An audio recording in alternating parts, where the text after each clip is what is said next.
Buenas noches con todos. Somos el grupo número 7, llamado Clarity. Nuestro proyecto se llama NeuroSegment AI. Es un sistema inteligente de segmentación automática de tumores cerebrales en imágenes de resonancia magnética. Este proyecto fue desarrollado por la ingeniera Gemma Zambrano y quienes habla Otto Ferrer. Este proyecto nació de una problemática encontrada en el país.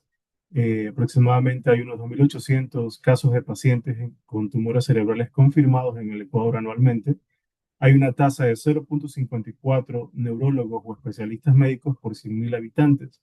Esto es importante porque lo ideal sería tener un especialista por cada 100.000 habitantes, pero no llegamos a esto. Esto genera una alta carga asistencial para los especialistas, para los neurólogos y especialmente para los neurocirujanos, que son quienes abordan al paciente en la cirugía. Adicional de que la interpretación por resonancia magnética es bastante compleja, es lenta porque depende de otros factores también y es dependiente exclusivamente de los especialistas que van a abordar a diagnosticar al paciente. ¿Cómo afecta esto al paciente? ¿Qué es lo más importante? Es que el diagnóstico es tardío. eh, eh, al ser tardío el diagnóstico, esto empeora el pronóstico de vida del paciente o incrementa el riesgo de muerte del paciente y reduce la ventana de intervención. Llegan a haber ciertos pacientes que ya no se los puede intervenir debido a los cambios que tuvo ese cuerpo extraño en su cerebro. ¿Cuál es nuestra solución? La solución que hemos propuesto es un sistema basado en Deep Learning que segmenta automáticamente tumores cerebrales de resonancia magnética. ¿Qué va a solucionar esto? Va a haber una detección temprana. Se van a diagnosticar con la segmentación, perdón, se va a segmentar precisamente tres partes o tres regiones que conforman un cuerpo extraño en el cerebro. Va a haber un apoyo diagnóstico, es decir, los médicos van a tener quizás una vista previa de estas tres áreas, de estas tres áreas que conforman ese cuerpo extraño y van a poder tener una mayor forma de planificar su cirugía, etcétera. Y algo interesante es la escalabilidad que va a tener nuestro proyecto, que vamos a hablar en la siguiente diapositiva. Eh, pero brevemente esto se puede ver, se puede integrar en sistemas de EHR como Epic o sistemas de neuronavegación. El objetivo general de esto es desarrollar de este proyecto es desarrollar un sistema inteligente de segmentación automática de tumores cerebrales en imágenes de resonancia magnética basado en técnicas de aprendizaje profundo que permita el apoyo de diagnóstico médico. Nuestros objetivos específicos: evaluar el desempeño del modelo mediante métricas especializadas en segmentación. Esto es importante porque las métricas que le vamos a ver al final son distintas. Diseñar un modelo de aprendizaje profundo para la segmentación de regiones tumorales en imágenes de resonancia y optimizar los hiperparámetros para maximizar la precisión y robustez del modelo. El mercado potencial. Aunque NeuroSegment AI nace como un modelo de segmentación, la visión a largo plazo es convertirse en un sistema que sea escalable, ¿no? Que se pueda integrar en una infraestructura. El mercado potencial en sistemas hospitalarios. Como mencionamos brevemente en una diapositiva previa, hay sistemas como Epic en donde se manejan pacientes y usualmente los médicos hacen el diagnóstico por medio y usando esta herramienta, que es la que legalmente tiene la información del paciente y se maneja confidencialidad, se manejan normas IPA. Por eso sería interesante integrar esta funcionalidad en este tipo de sistemas. Plataformas de neuronavegación y cirugía asistida por AR o realidad aumentada. Actualmente existen sistemas de neuronavegación que son usados durante las cirugías, pero lo interesante aquí va a ser la forma en cómo se va a segmentar el tumor en 3D para tener una mejor planificación durante la cirugía, ya que los cirujanos saben en qué partes o qué regiones del cráneo sí o no se pueden tocar o por qué partes se puede acceder o no. Los clientes, como mencionamos, y usuarios van a ser los hospitales o clínicas, universidades médicas, en el caso de que se quiera hacer algún enfoque académico de este proyecto, radiólogos, residentes, neurólogos, especialistas, médicos en general. El valor de nuestra propuesta es la eficiencia operativa, la precisión diagnóstica y el soporte a la decisión clínica. ¿Qué dataset nosotros usamos para nuestro proyecto? El estándar de oro, el Gold Standard, el BRATS 2020, que ha sido ampliamente usado para investigaciones o para proyectos de este tipo. en el cual tenemos resonancias magnéticas, tenemos 369 pacientes, eh, eh, resonancias magnéticas de cráneo, que tienen hallazgos de cuerpos extraños o algún hallazgo en el cerebro. Esto está en formato volumétrico en 3D. Nosotros lo que hicimos fue hacer la conversión del formato de resonancia magnética de 3D volumétrico, hacerlo a 2D para poderlo manejar mejor en nuestro modelo. Este dataset tiene cuatro modalidades: FLIR, T1, T1 contrastado y T2. Cada una de estas modalidades por paciente que tenemos nos da diferentes características o nos proporciona diferente valor al modelo que nosotros hemos hecho. Debido a los diferentes tipos de tumoraciones que existen y cuerpos extraños que existen, estas modalidades son importantes usarlas todas para poder definir de mejor forma todo lo que es el cuerpo extraño o el hallazgo en el cerebro. ¿Cómo nosotros ingestamos esta data? Debido a que es bastante pesada, usamos el API de Kaggle, el cual utilizamos una llave, un Kaggle API, key, perdón, en donde descargamos la información, ingestamos eso, usamos Colab para hacer este estudio, este proyecto. Se hace una descarga directa, cloud to cloud, y posteriormente hacemos una descompresión y eliminación de los archivos temporales o archivos CSV que no vamos a usar durante la primera etapa. Como mencionamos, hicimos un tratamiento de imágenes de 3D a 2D por el tema computacional, de potencia computacional, digamos. Eh, pero interesante aquí es que nosotros tomamos el corte axial como nuestra principal objetivo, ya que este es el corte que nos da a nosotros una mayor resolución y una mayor cantidad de información. El problema de la, perdón, el problema de nuestro proyecto es la segmentación multiclase, debido a que tenemos diferentes áreas que conforman el cuerpo extraño. Nosotros tuvimos que etiquetarlos apropiadamente para poder entrenar nuestro modelo. ¿Qué usamos? ¿Qué entorno de ejecución usamos? La plataforma fue Google Colab. Utilizamos una GPU NVIDIA A100 y utilizamos memoria RAM de 167 gigabytes. Preprocesamiento. Eh, Utilizamos el dataset en 2D, como lo mencionamos previamente. Esto lo hicimos para optimizar nuestra memoria. Creamos data loaders y de esta forma dividimos nuestro dataset en 70% para entrenamiento, 15% de validación y 15% para prueba. ¿De qué forma eh, definimos nuestro data loaders? Como vemos ahí, fue el batch size de entrenamiento, validación y test en 64. Shuffle, solo entrenamiento, pusimos verdadero. El ping memory en todas y el número de workers, todos en número 4.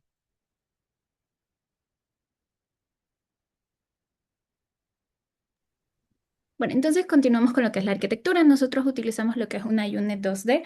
Como pueden observar, esta tiene una estructura encoder-decoder y a diferencia de la arquitectura tradicional que nosotros conocemos, utilizan las skip connections.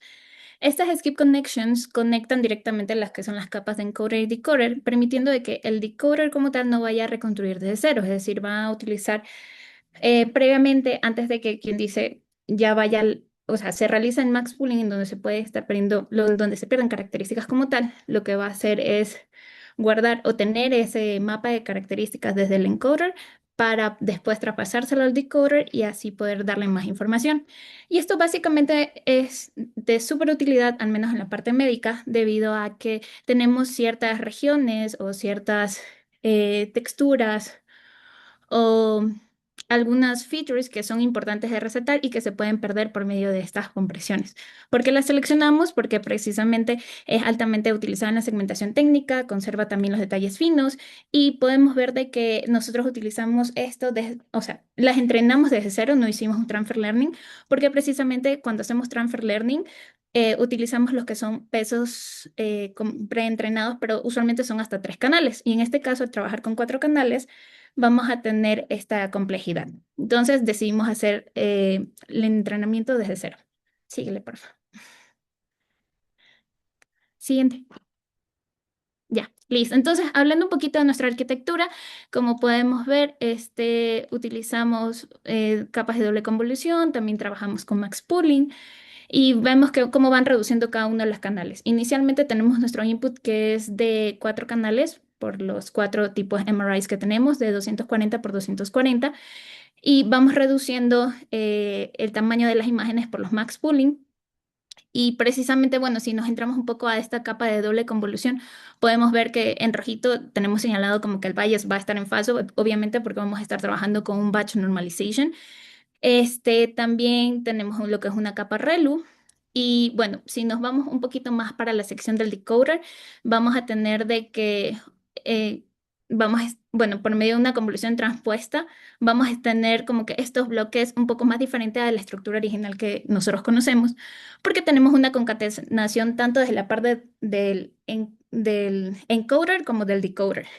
Y finalmente vamos a trabajar ya en la última parte, si pueden observar, tenemos una convolución en donde no vamos a estar utilizando una función ReLU, sino que vamos a trabajar directamente con una capa que nos va a dar los puntajes crudos, para así finalmente tener 3 canales, que son nuestros 3 canales o 3 segmentaciones principales. Síguele, por favor.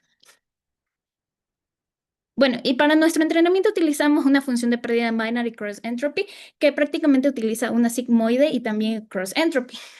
Como habíamos dicho, tenemos este mapa de solo logic, ¿no? Entonces, como son valores de menos infinito a más infinito, lo que vamos a hacer es utilizar una sigmoide para que quede como que un intervalo de 0 a 1 similar a un espacio de probabilidad. Entonces, lo que vamos a hacer es prácticamente de que por cada píxel se va a hacer una comparación.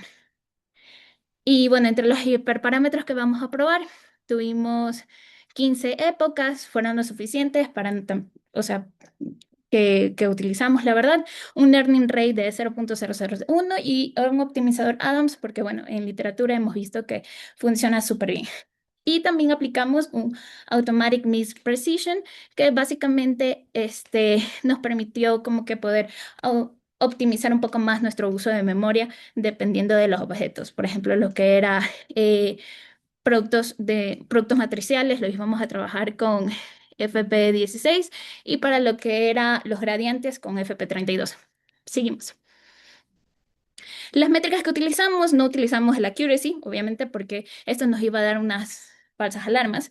Y nos centramos en 3 métricas que sí son muy conocidas, al menos en la parte de segmentación de imágenes médicas, como es el coeficiente de Dice, la distancia de Hans, perdón.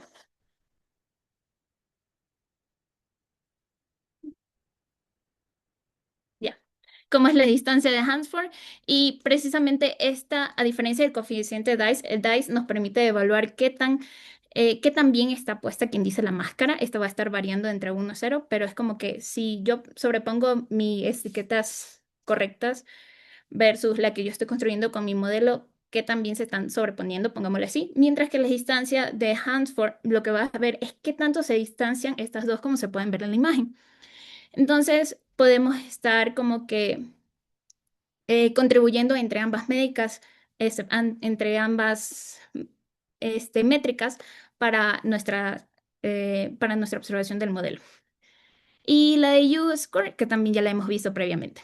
Podemos seguir. Bueno, y finalmente tenemos los resultados. Para nuestros resultados tuvimos que precisamente en nuestra curva de entrenamiento y validación vemos que no tenemos sobreajuste, vimos que iba disminuyendo también el entrenamiento con la pérdida y tuvimos unos resultados que podríamos decir aceptables porque dentro de la literatura sí veíamos que existían estas aproximaciones. Al menos, por ejemplo, tenemos un DICE en el tumor completo de 0.7 con un HD 95 de aproximadamente 5. Y también podemos visualizar algunos de los ejemplos de segmentación de algunos de los pacientes que se realizaron, de 2 precisamente, en donde podemos ver que prácticamente nuestra segmentación es similar a cómo se lo hizo el médico, la imagen etiquetada. Para concluir, entonces, tenemos nuestras conclusiones. Eh, NeuroSegment AI está contribuyendo a lo que es la ODS 3. Podemos ver de que también nuestro modelo tuvo una buena discriminación en subregiones y también de que Esto va a ser nuestro punto de partida realmente, porque a través de este modelo que se está preentrenando, podríamos construir esta herramienta de precisión clínica que estamos aspirando. Y para futuro, considerar nuevas técnicas, por ejemplo, integrar transformers con análisis volumétricos en 3D. Eso sería todo.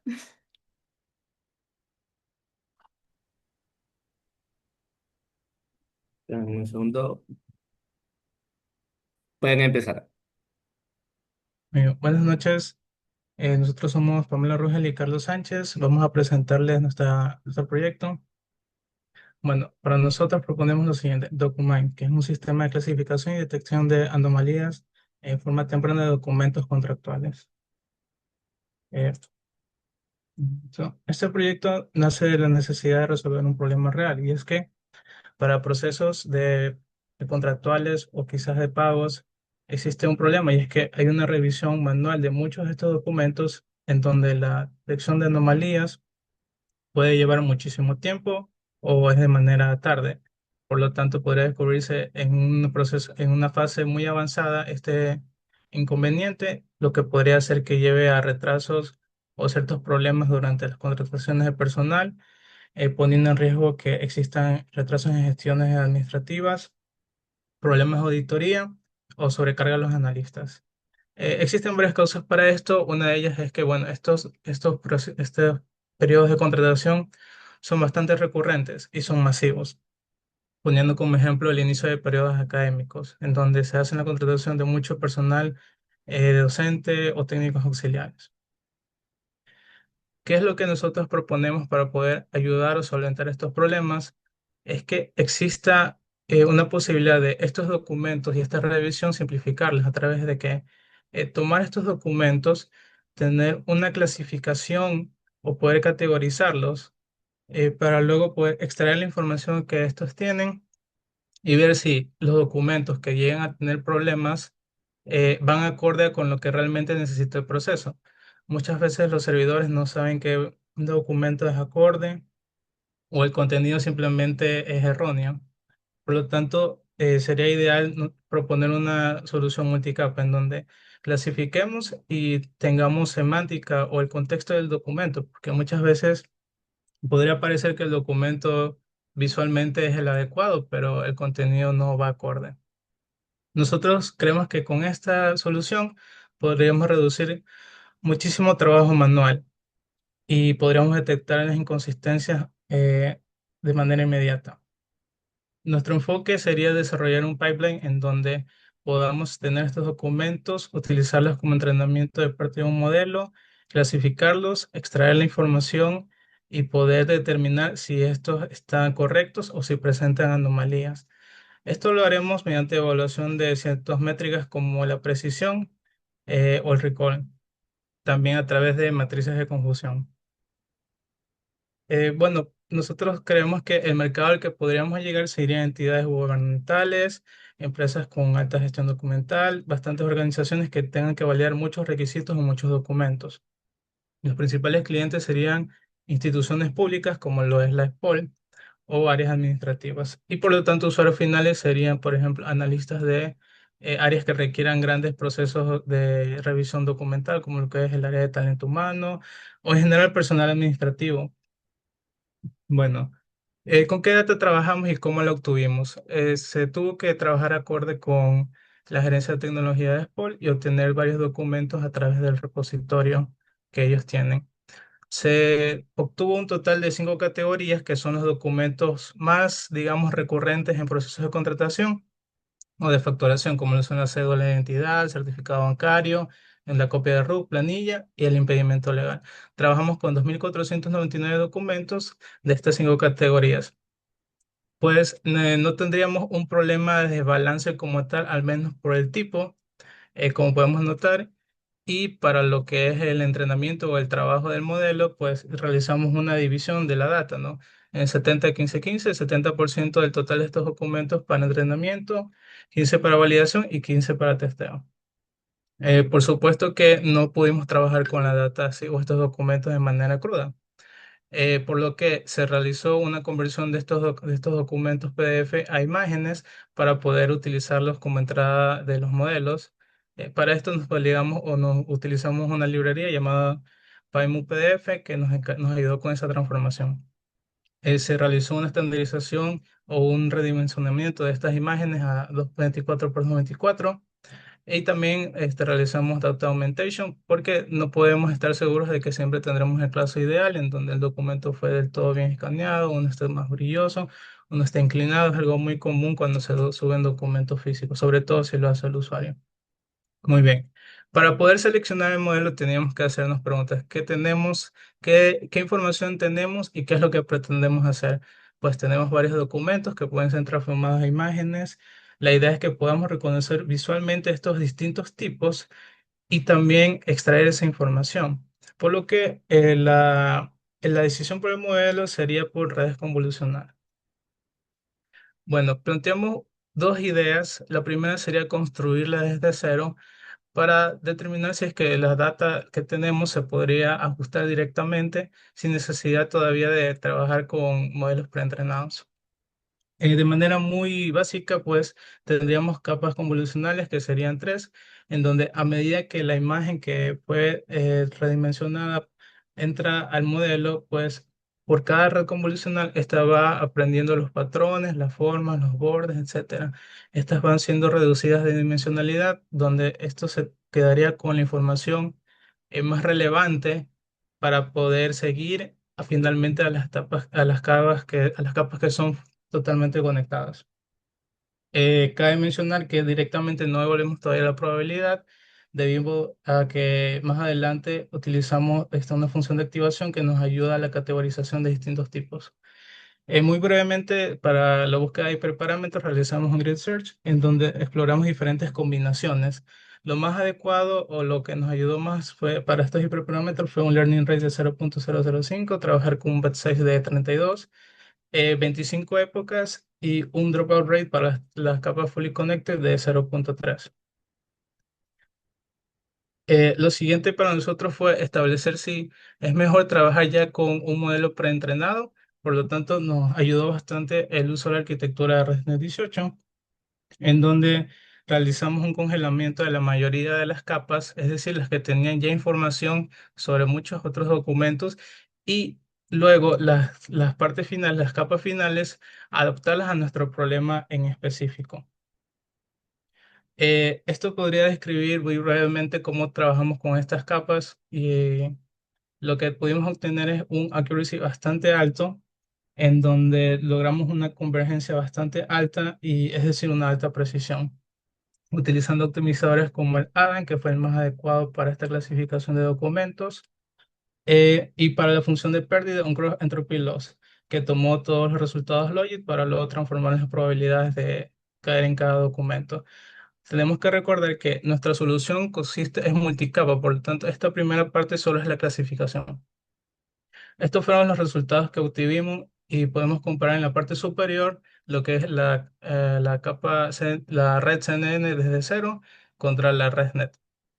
Podemos notar que tanto en información de entrenamiento y validación no difieren mucho, por lo tanto podemos decir que no existe un sobreajuste. En ambas existe una convergencia rápida por las épocas. Nos quedamos al final con la ResNet. Tenía un 99.73% de precisión, donde solo se equivocó una vez y pudo clasificar correctamente 374 de 375 casos. El único inconveniente que tuvimos fue con un certificado bancario que fue predicho con una planilla. Esto pudo haberse debido a que de este tipo de banco había pocos casos. Tenemos un balance en cuanto al tipo de documento, pero estos pueden a su vez llegar a tener un subtipo. Bueno, luego para una segunda parte, bueno, vamos a explicar un poco qué es OCR porque es una herramienta que nosotros usamos para extraer texto de imágenes. Usamos una versión diseñada en español que es resistente al ruido y se adapta a distintas tipografías. Siguiente, por favor.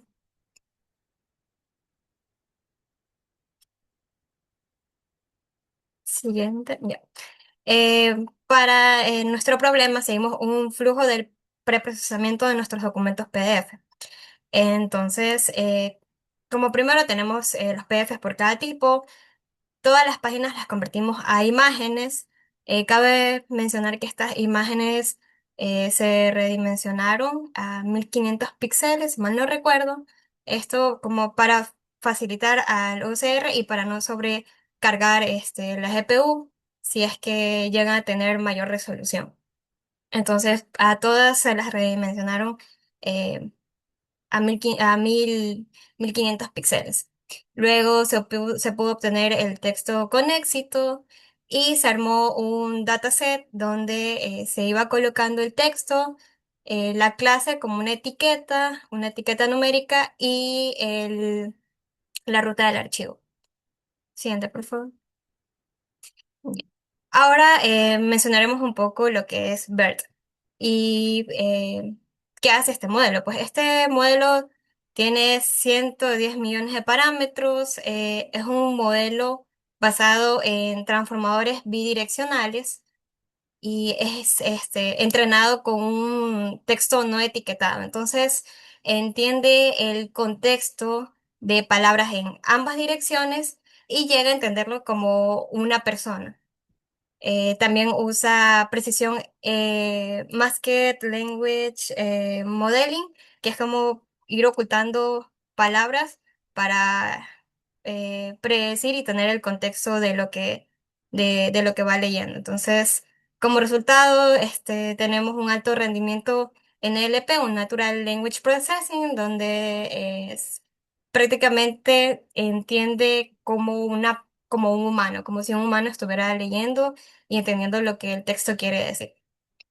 Siguiente, por favor.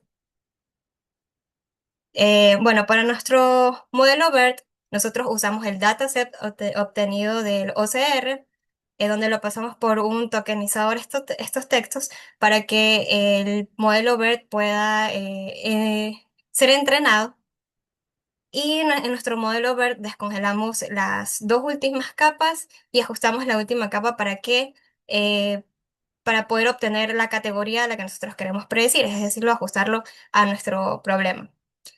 Configuramos también nuestro modelo con modelos automáticos, el mejor modelo automático, con métricas personalizadas como el recall y la precisión.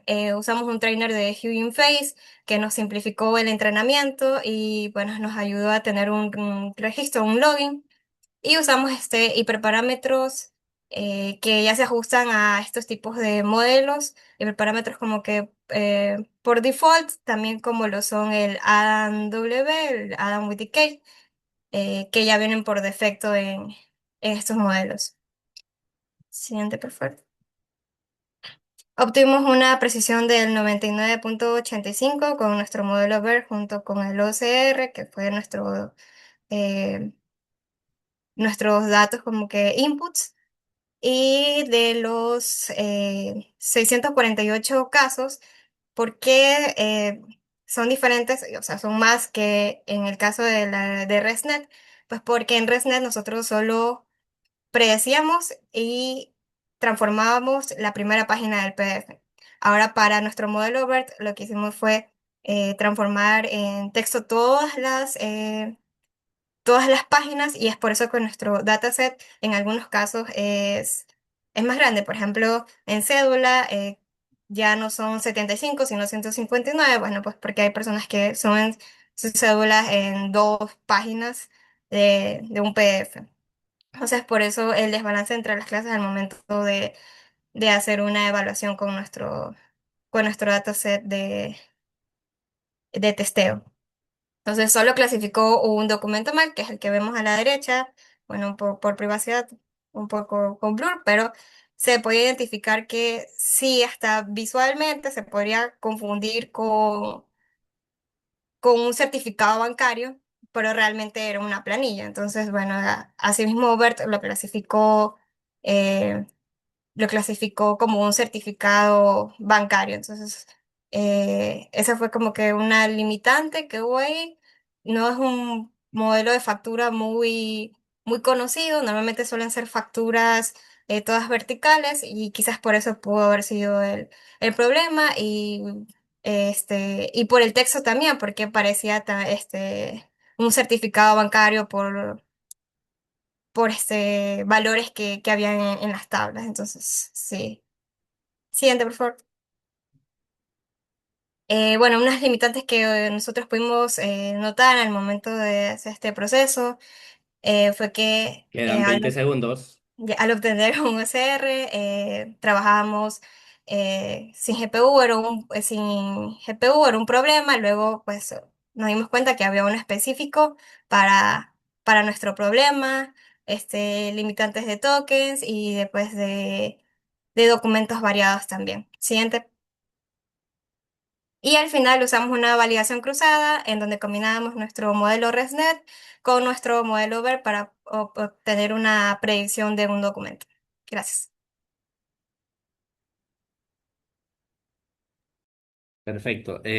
Muchísimas gracias, Pamela y Carlos, por su presentación. Creo que el contenido también presentaron muchas cosas interesantes.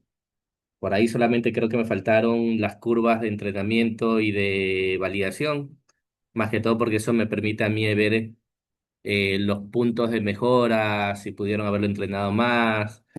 Pero ahí las diapositivas bastante bien, bastantes visuales y creo que la exposición bastante clara. Eh, por ahí solamente también hubo una diapositiva que me confundió, que es una diapositiva de la imagen, de cómo ingresaban los documentos. ¿Pueden pasar a esa diapositiva?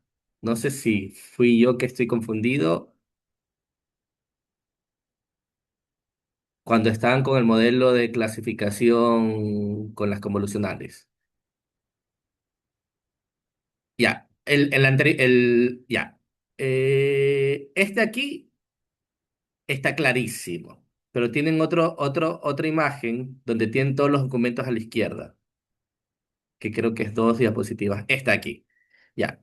Esta diapositiva aquí quiero entenderla porque aquí me da a entender que al mismo tiempo ingresan los 5 documentos y tengo una salida que dice puntaje. ¿Es así o es como la diapositiva que mostraron anteriormente? No, es como la diapositiva anterior.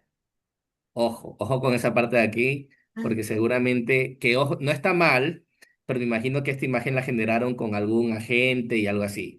Y el sí, sí. agente, si no entiende el contexto claro, les va a generar algo de aquí que es posible. O sea, yo puedo pasarle, no sé, a una red 5 documentos distintos y que me dé el puntaje de cuál es el mejor, no sé, proveedor del servicio según los documentos que presentó. No sé. Ahí sí creería que sería algo similar a esto acá. Entonces, ojo porque esto aquí no es lo de la otra diapositiva. Ya. Entonces sí está claro cómo lo entendieran. 5 documentos. Entra solamente un documento y ustedes los quieren clasificar entre en una de las 5 categorías posibles. Sí. Ya. Otra duda que tenía era, entonces, lo que ustedes están haciendo aquí es comparar una red convolucional ResNet con el modelo BERT. Usted, Pero ambos tienen el mismo objetivo, clasificar el documento entre una de las 5 categorías. O uno es una etapa previa del otro. lo planteamos primero como uno siendo una etapa previa, el ResNet siendo una etapa previa del BERT. Entonces, bueno, no previas, sino como que simultáneas. Ambas se clasifican, luego, bueno, con un umbral, lo pusimos ahí que sean mayor al 70%, y si ambas como que nos dan la misma predicción, o si ambas difieren, pues dependiendo de eso, se clasifica el documento como válido o Como no válido. válido. Pero algo Correcto, que sí, sí sí. nos dimos cuenta es que nos podríamos quedar solo con el modelo BERT, porque nos Ujú, funcionó muy bien y de hecho mejor que el ResNet, porque hicimos pruebas individuales solo del ujú. ResNet, luego solo del BERT, y el BERT la verdad funciona muchísimo mejor por el contexto del texto que tiene. Ok, entiendo. Entonces, si yo elimino la flecha que va entre el uno y el 2, porque el OCR no utiliza la categoría de del clasificador, ¿verdad? No. Entonces, en realidad esa flecha estaría de más. Ya, ojo, esa flecha estaría de más porque lo que entiendo es que ustedes le pasaron el documento, tienen el clasificador y luego no necesitan esa clasificación para el OCR, sino que solamente cogieron la página y directamente el OCR y ese texto lo pasaron por el verde. Ya, perfecto. Me queda claro. Ojo con las imágenes para cualquier presentación de cualquier materia. porque no son los únicos. Ya creo que la mayoría de presentaciones tienen imágenes generadas con los agentes del día de hoy. Pero si no le pasamos bien el contexto, nos va a generar cosas como estos errores pequeños que vemos acá. Ya. ¿Cómo hicieron el grid search? ¿Cómo hicieron la búsqueda de hiperparámetros? Eh, Fue Sí, mediante, bueno, bajas. sí, o sea, se realizó un algoritmo, bueno, es que no tenemos aquí como una imagen, pero sí, simplemente fue la realización de un algoritmo que, pues, digamos que establecemos un listado de los posibles hiperparámetros a buscar, bueno, establecemos un lazo y realizamos el entrenamiento. Esa parte de la búsqueda, pues, puede probar las distintas combinaciones y al final se queda con el que nos dio un mejor resultado. Ok, entiendo. Por si acaso hay una librería que se llama Optuna, que hace un grid Ujú. search de manera automática y funciona con Ujú. PyTorch, para que lo tomen en cuenta. Porque entiendo que lo que tú hiciste, Carlos, fue hacer un lazo for con diferentes hiperparámetros y vaya a combinar. O sea, hiciste un grid search de manera. Manual, digámoslo así. Tú Ujú. programaste el grid search desde cero, Ajá, digamos. digámoslo así, sí. Ya, Ajá. exacto. Bueno, existe ya una librería que se llama Optuna que te permite definir, funciona como el grid search de scikit-learn. Tú le defines el rango Ah, de pero sí, parámetros y claro. automáticamente te hace la búsqueda entre esos rangos de parámetros. Ya, y la última pregunta, que yo creo que tiene un poco de relación en el por qué falló la convolucional. Eh, ¿Por qué creen que el BERT funciona mejor que la convolucional? Porque la red convolucional que nosotros usamos no aprende el contexto, sino aprende cómo se ve visualmente la Ujú. imagen. 100%, 100%. Y de Ujú. hecho ahí tendrán un problema. Si el día de hoy una empresa le pone el logotipo en la izquierda, en la esquina superior izquierda o abajo, o el logotipo de la empresa cambia, ya esa parte visual que aprendió el modelo va a tener errores. En cambio, en el texto, de hecho, el texto de un documento te está indicando a qué se está refiriendo. Por ejemplo, el texto de la cédula casi que va a ser similar aunque cambie el formato de la cédula. Aunque yo la fotito la ponga a la derecha o la ponga a la izquierda o cambie la información atrás o adelante, el contexto del texto te va a decir de qué se está tratando. Te va a decir que es una cédula. En cambio, a verlo a partir de imágenes es difícil. Por eso es que la convolucional seguramente va a tener más errores que el verde. ¿Ok? Ujú. Entonces coincide con los resultados de ustedes la respuesta. Eso por ahí, y solamente un comentario, cuando ustedes hablaron acerca del BERT, exactamente lo que dijo Pamela, pero igual para el resto de compañeros, un poco el contexto. El modelo BERT es un transformer. Hay dos tipos de transformer cuando creamos un modelo base. Recuerden que tenemos los modelos bases, que son los que entrenamos desde cero, y los modelos fine-tuneados, que fue lo que hizo Carlos y Pamela en este caso. Ellos fine-tunearon un modelo BERT. Y los modelos base los entrenamos para que de cierta manera entiendan el contexto del lenguaje humano como tal. Entonces hay dos formas de entrenar. Uno es como lo entrenó GPT, que es un modelo generativo que a partir de una secuencia de caracteres, una secuencia de tokens, quiero predecir el siguiente token de esa secuencia, y el BERT, que es una, creo que BERT es de Google, lo que ellos hicieron fueron el masking. En lugar de, a partir de una secuencia de tokens, predecir el siguiente token, cogieron todo el corpus y fueron enmascarando algunos tokens. Es decir, eliminaban tokens de manera aleatoria. Por ende, la intención de BERT es tratar de aprender a predecir cuál era el token que está en ese espacio en blanco, en esos espacios en blanco. Entonces, si aprenden a predecir esos espacios en blancos, cómo llenarlos, de cierta manera es que aprendieron el contexto. Y por eso es que es bilateral, porque si veo un espacio en blanco, yo tengo palabras a la derecha y palabras a la izquierda. Entonces aprenden los dos sentidos. Entonces, así es como se entrenó el modelo BERT para que sea un modelo base. Y luego ya lo que hizo Carlos y Papela fue un fine tuning. Entonces, eso por ahí, bueno, de ahí felicitarlos también, Carlos Pamela, por su presentación. Y bueno, eso ahí. Muchísimas gracias por la presentación a ambos. Gracias. Gracias.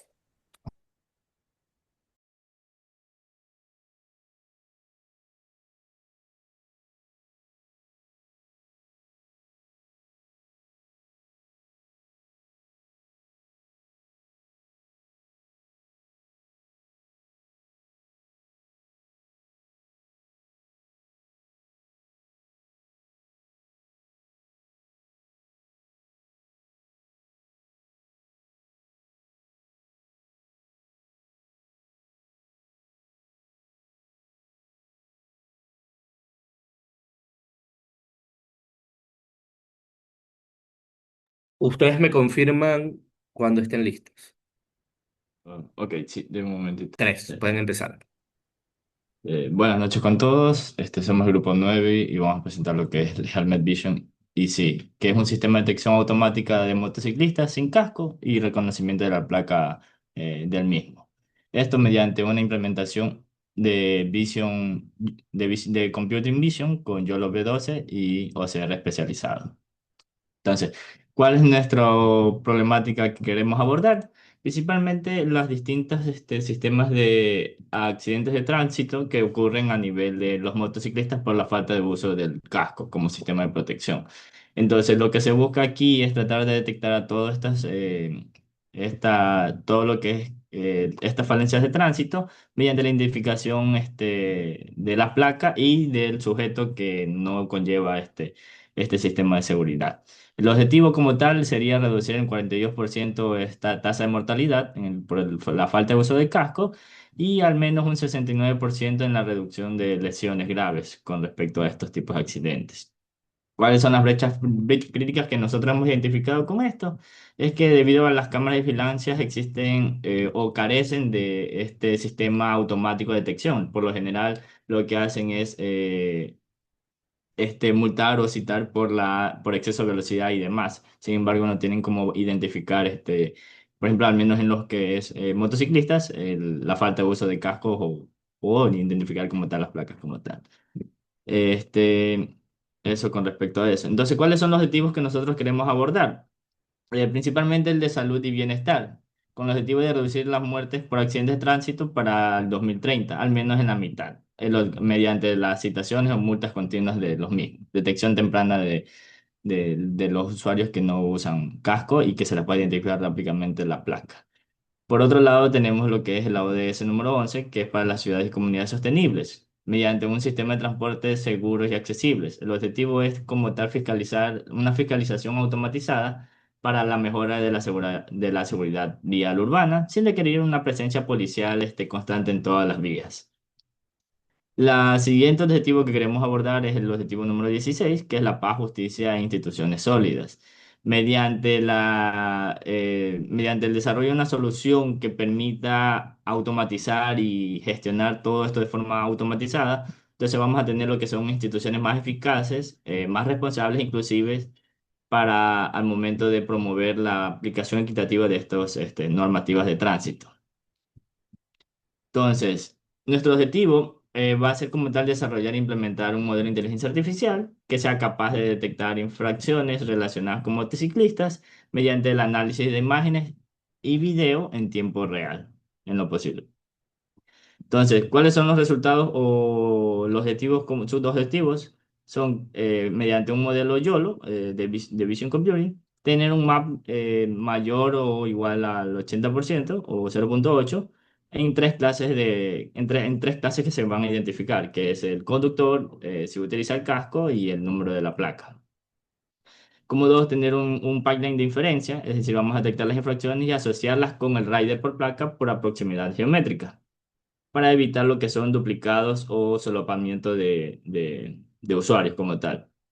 Lo siguiente es un OCR especializado justamente para la detección de las placas con una corrección de formato para las placas ecuatorianas. Existen varios tipos de OCR o modelos como tal, sin embargo no están acopladas a nivel nacional. Recordemos que cada nación o bueno, cada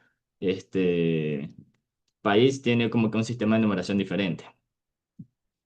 En el de nosotros tenemos dos letras, tres números y finalmente una letra. Entonces, la siguiente también es la generación de eventos con evidencia, es decir, no solamente tener la imagen anotada, sino también tener la placa leída, la estampa de tiempo y un nivel de confianza como tal, para las multas más que todo.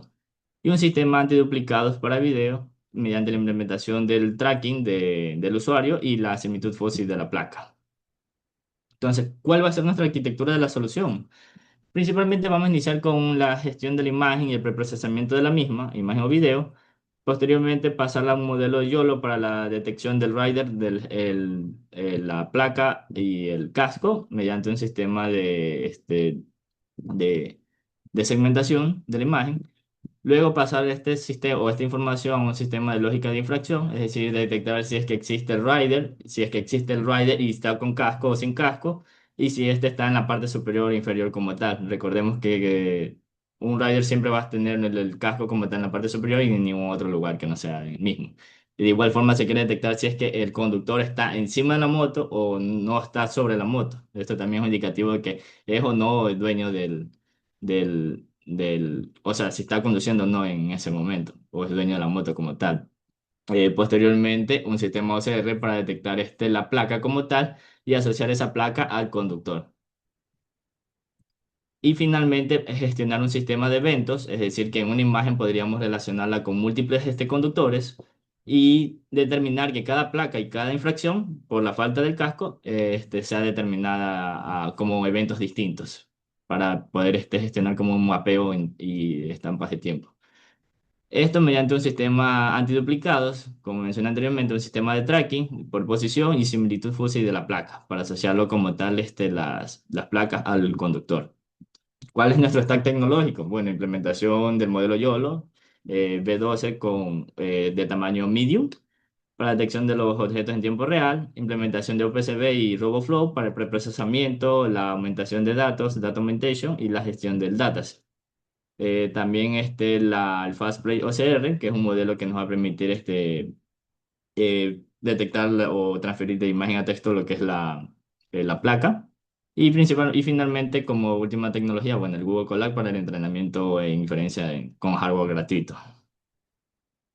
Entonces, nuestros datasets están compuestos principalmente por imágenes públicas, 139 imágenes públicas que nosotros hemos gestionado por contextos urbanos a nivel general y 61 fotografías tomadas propias aquí en Ecuador. Para ello, el dataset fue rebuscado por ahí con un PDF que tenía distintas multas relacionadas a nivel nacional y se tomó las que son orientadas a los que es de motociclistas por lo general por exceso de velocidad, pero el objetivo era detectar el usuario y el casco. Y finalmente tuvimos un dataset del FPT University, el cual lo descartamos que es porque estaban como que en un contexto distinto, entonces eran procedentes de la India. Entonces no servían como tal para a nivel nacional, tuvimos que descartar este dataset que tenía más de 6.000 imágenes. Entonces, tuvimos que hacer un reetiquetado por lo mismo, porque el objetivo era detectar el rider, el helmet y el número de la placa, debido a que el Fast Play OCR estaba preentrenado para detectar o etiquetar cuatro clases, que era el conductor, el casco, el número de placa y si estaba o no, si tenía o no el casco como tal. Entonces, lo asociamos como una sola tipo de clase, que era el casco, si tenía o no el casco puesto. Entonces, para el entrenamiento, hemos detectado estos siguientes hiperparámetros, principalmente el tamaño de la imagen de 640 píxeles. Hicimos o realizamos aumentaciones agresivas, como el uso de Mosaic, el Mix-Up para simular las variaciones de iluminación y ángulos. Recordemos que las cámaras como tal, a pesar de que tienen infrarrojos, eso es lo que tenemos en el dataset, la mayoría de las imágenes se ven muy oscuras, al menos en lo que es de noche. En lo que es día, pues tenemos las distintas cantidades de iluminación por el día. Los entrenamientos los realizamos con 100 épocas, con un patient de 20, es decir, que pasadas los 20 no mejoras del score, pues hacemos un early stopping. Y finalmente, pues usamos un batch de 16 como límite máximo para no ocupar toda la capacidad de la GPU.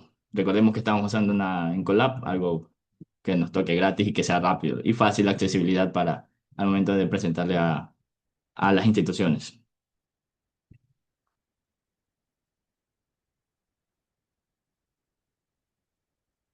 Andrés.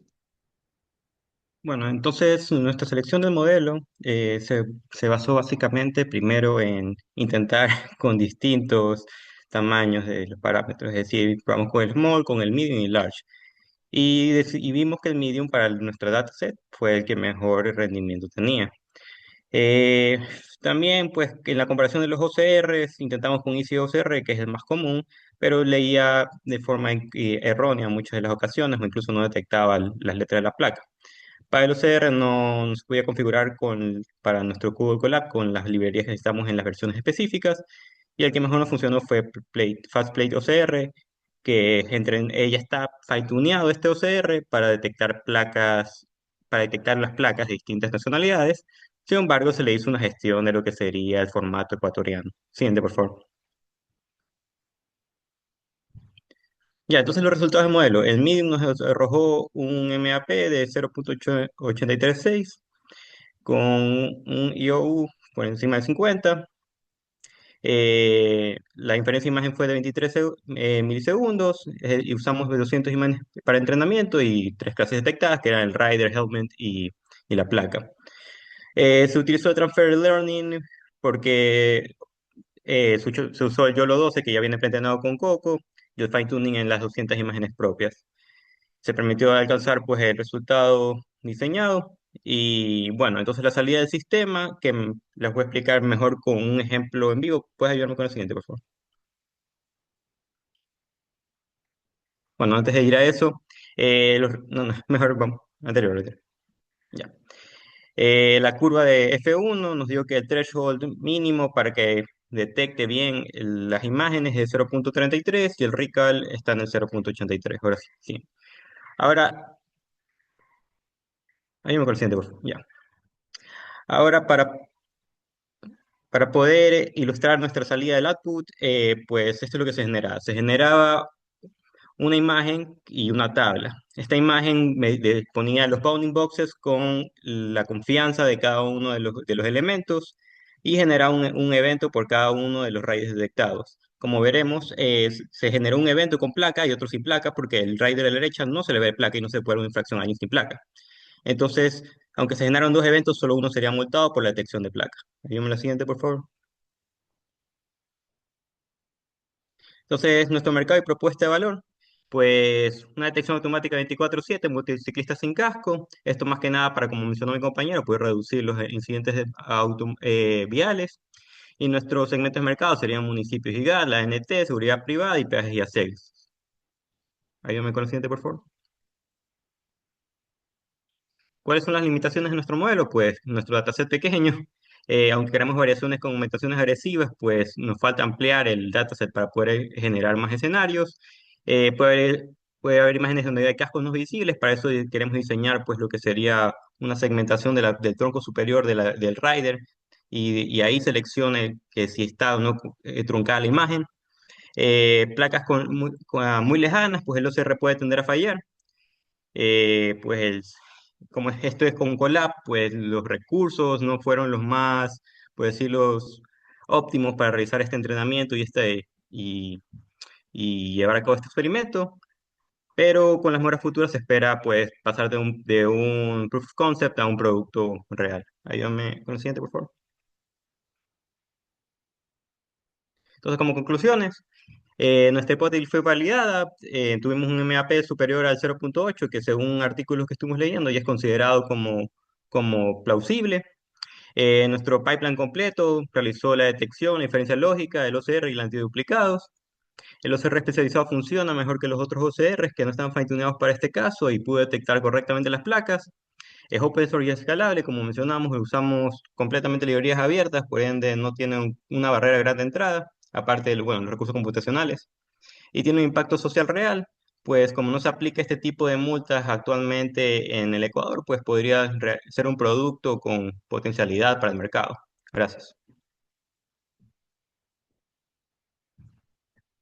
Pueden empezar. Bueno, hoy les voy a presentar acerca de nuestro proyecto, que básicamente se relaciona con la empresa en la cual estoy trabajando, la cual tiene un problema en detectar ciertas imágenes. Dichas imágenes es respecto a los pesos dentro de los productos de banano. Las cajas de banano tienen unos límites, los cuales son de 31.5 a 32.5, para decir que están en un peso óptimo. Al momento de exportar nuestro banano hacia China, es preferible que tenga más peso a que tenga bajo peso, porque si tiene bajo peso, la calidad de nuestro producto falla. Entonces, el modelo que realizamos, mediante una red neuronal convolucional, tiene un accuracy del 91%, además de tener las siguientes métricas, lo cual clasifica de manera correcta esos pesos y las imágenes las cuales los técnicos toman fotos al momento de revisar la calidad del mismo producto. Entonces, el proceso por el cual los técnicos llegan a tomar estas imágenes son al momento de abrir estas cajas, el banner nos presenta 7 problemas comunes, el cual el séptimo es el más crítico, siendo el del peso. Entonces, los técnicos tienen la opción de subir estas imágenes dentro de nuestra propia base de datos, pero ocurre problemas en los que la imagen del problema 7 la suelen subir en los problemas 2 o 3 o 1, o incluso se presentan imágenes con peso en los otros problemas. Y eso hace que perdamos esa información. Por lo cual, sacando una métrica de la semana 14, la cual es la semana actual, aproximadamente un 28% de esas imágenes estaban clasificadas de manera errónea. Es decir, de que las imágenes con esas balanzas están en el problema 2 o el problema 3. Por lo que de manera ideal, un técnico debería subir cada imagen donde corresponda, pero en la realidad suele haber ese problema. Hablando un poco del dataset en sí, el dataset tiene distintas imágenes, como mencioné anteriormente. Entonces, toda la base de datos está dentro de un Excel, el cual tiene diferentes links para poder acceder. Así que, para resolver este problema, utilizamos lo que es la clasificación binaria, lo cual es de que si existe una balanza, en esa imagen se puede clasificar como problema 7 y ya dentro de esa clasificación se puede detectar si es que tiene bajo peso o un índice de alto peso. Además de que, como las imágenes ya están clasificadas antes de clasificarlas de por sí, existe un desbalance entre estas clases, siendo de que las imágenes con no balanza son las que predominan porque son los 6 problemas restantes, mientras que las que son con balanza son muy pocas. Por lo que se necesita usar varias técnicas para poder utilizar este desbalance a nuestro favor. Primero, al momento de clasificarla, utilizamos lo que es ICOCR. Dentro de nuestro problema, sí tuvo una eficiencia buena, además de que lo que hace en sí es que al momento de tener diferentes ángulos, estas balanzas, utilizamos unas reglas las cuales contrastaban los colores para poder detectar de mejor manera el número. Además, también existe el problema de que hay mucha iluminación en estos entornos y a veces hay una distancia muy corta o una distancia muy larga. Así que el dataset también constaba de 847 imágenes para esta semana, por lo que se necesitaba ponderar. La estructura es la siguiente, la cual es dentro de esta imagen, la pasamos a la red neuronal convolucional, lo cual utilizamos ResNet 18 por el desbalance de las clases. Utilizamos la clasificación binaria y una vez teniendo esas imágenes, lo que hacíamos era una segmentación focalizada, es decir, saber dónde estaba la balanza y saber cuál era el número correcto. Y una vez ya detectado con ICOCR el número correcto, ya se lo ponía como debería corresponder esas imágenes. Entonces, la toma de decisiones de esta red neuronal es la siguiente, la cual resume lo que dije antes y también explica de que al momento de que ICOCR detecta si es que es una balanza, o sea, si antes se detecta que es una balanza, entonces ICOCR detecta ese número. Y si es que no se puede leer, entonces se lo va a clasificar como un error de detección porque tiene balanza, pero el número no se puede detectar. Y en dichos casos, se puede contactar con los técnicos para que envíen una nueva foto, lo cual reduce tiempo de andar buscando y además se reduce esa pérdida de información. Dentro de la red neuronal convolucional, trabaja de la siguiente manera, en la cual se tenía que reducir estos parámetros porque son demasiados al momento de considerar la imagen. No solo es el momento de considerar la balanza, sino también se quiere expandir este proyecto para que pueda detectar eficientemente los otros problemas. por los que existen demasiados hiperparámetros. Así que por el momento tuvimos que reducir estos parámetros a aproximadamente 560.000 para poder evitar ese sobreajuste y que exista problemas con la GPU, principalmente porque estamos usando Google Colab también, para poder compensar este desbalance que mencionamos anteriormente. Se utilizó un umbral aproximado de 180, además de que el ratio se estableció entre 1 a 5, también los colores LED. A veces los LEDs son rojos, a veces son verdes de la balanza. Entonces, dentro de esos dos rangos de color los elegimos porque son los que principalmente se usan y sacamos una métrica la cual podía clasificar ese brillo, ese color. También en el momento de hacer el fine tuning, lo que se hizo fue el early stopping para poder parar cuando el modelo ya no esté detectando de manera efectiva y quiera hacer un sobreajuste. Además de que también se agregaron unas épocas para que se pueda clasificar de manera correcta. Entonces, la manera en la que trabaja es la siguiente, que sería el filtro uno con la binarización que dije anteriormente y el espectro de LED. Lo que hacería es contrastar esos colores para poder utilizar una máscara de esos mismos colores para poder detectar ese número. Entonces, la forma en la que trabaja se ve así. La primera imagen es la imagen detectada, ya focalizada, solo centralizada, o sea, porque está en diferentes ángulos, se la pone en el ángulo correcto, el bounding box sería, se escala dicha imagen, se la convierte en una escala de grises para poder tener la silueta. Y una vez tenida ya la silueta, se utiliza la binarización, la cual nos dice cuál es ese número correcto. Y dentro de esas imágenes, la tasa de detección correcta al momento de que fuera sin este algoritmo era 61%. Pero yo utilizando CLAGE, el cual es cuando hay unas clases desbalanceadas, la tasa de detección aumentó al 84% y el error también disminuyó, obviamente. Entonces, estos son los modelos de entrenamiento, los cuales ya son por épocas y también las pérdidas de que existen. Entonces, al momento de llegar a esa convergencia, evitando el overfitting, como dije antes con el early stopping, se pudo tener un accuracy alto y a la vez unas pérdidas bajas, en aproximadamente 23 a 24 épocas. Ya más épocas haría de que tome más tiempo analizar estos datos. Y estos datos se tienen que analizar cada semana. Así que ese rango es el que elegimos. Dentro de la curva de ROSEM también está un umbral que nosotros pusimos, que era de 0.5. Y ese accuracy fue el accuracy alcanzado con el entrenamiento que nosotros usamos. Y también con eh, llegó a ser el 0.95%, o el 95%, mejor dicho.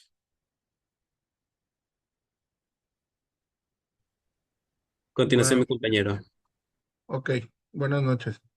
Eh, Como ya lo dijo mi compañero, bueno, hasta aquí ya se construyó todo el sistema. Lo que queremos verificar es el funcionamiento. Para ello tomamos 84 imágenes que el sistema nunca había visto antes y le pedimos que las clasifique, ¿no? Los resultados fueron los siguientes: 65 verdaderos negativos, es decir, que el sistema dijo que no hay una balanza y tenía razón, ya que estas imágenes en realidad no tenían balanza. Verdaderos positivos 12, el sistema dijo que hay balanza y tenía razón, es decir, las detectó correctamente. 5 falsos positivos eh, y 2 falsos negativos. En cuanto al AUC, tenemos un AUC de 0,95, tal como lo mencionó mi compañero. Entendemos que el valor de 1 sería un perfecto, y que 0,5 sería como que adivinar al azar. Nuestro sistema tuvo un muy buen índice o un muy buen número, que es de 0,951. Eh, por favor, pasa a la siguiente lámina. Ya. Aquí vemos el sistema funcionando con una imagen real. Esta foto fue tomada y la imagen fue tomada de la semana 14 en una bodega de empaque. No es en realidad una simulación, sino es una producción real. Vemos que todo lo que hizo el sistema paso a paso. Es decir, el CNN decide, la red neuronal analiza la foto y dice que hay una balanza aquí y luego con una confianza del 92.2 supera el umbral como supera el umbral del 50%, la imagen continúa, ¿no? Luego, OpenCV localiza el display, que ya lo decía mi compañero, en la parte del bounding box. Eh, el sistema detecta la LED, la LED de la balanza y luego dentro de la imagen usando filtros de color y brillo, dibuja un recuadro exacto sobre ella. Eh, luego tenemos el tema de OCR, que es el que lee el número, ya con la pantalla aislada. El lector óptico extrae el número, que en este caso son 32.7 libras. Eh, y es decir, se detecta, se aplica la regla del negocio, que está entre el rango aceptable entre 31.5 y 32.5 libras. En este caso, este supera el límite y pues lo etiqueta como por encima del peso ideal. En este caso, ok, gracias. Eh, hasta aquí el sistema lo que nos ha hecho es que sabe leer el peso, ¿no? Ahora necesita saber qué significa ese peso. En esta lámina podemos mostrar las tres categorías que el sistema asigna a cada racimo. En este caso está por debajo del peso, que ya habíamos mencionado el rango, menor a 31.5 libras, es decir, pesa menos de lo acordado. Lo había mencionado mi compañero que esto es algo muy grave, y de esto debe activar una alerta de revisión porque en este caso el cliente en el destino puede rechazar el lote por incumplimiento del contrato. Si está dentro del rango, es decir, entre las 31.5 y las 32.5, es aceptable y no requiere ninguna acción. Y si está por encima del peso, recordemos que también, si bien es cierto, es algo menor, pero es una penalización logística lo que podríamos tener por exceder el peso. Eh, gracias. Aquí tenemos el ROI que hablamos aquí de la automatización, no hablamos en realidad hablamos del retorno de la inversión, ya que luego hablaremos de otro ROI. En esta lámina tratamos de comparar donde se hace el proceso manual y cómo está luego con con el aplicativo que tenemos. Podemos darnos cuenta que en el tiempo operativo semanal disminuye el trabajo de 4 a 6 horas, o en el manual nos toma entre 4 y 6 horas recolectar este dato y hacer todo el proceso. El, apenas se tiene una cobertura de menor o entre el 30%. No podemos rescatar imágenes perdidas y todo está a mano y son notas que no están estructuradas. Incluso podríamos perder trazabilidad. Con nuestro aplicativo, lo que haríamos es optimizar el tiempo y reducirlo casi a 4 minutos.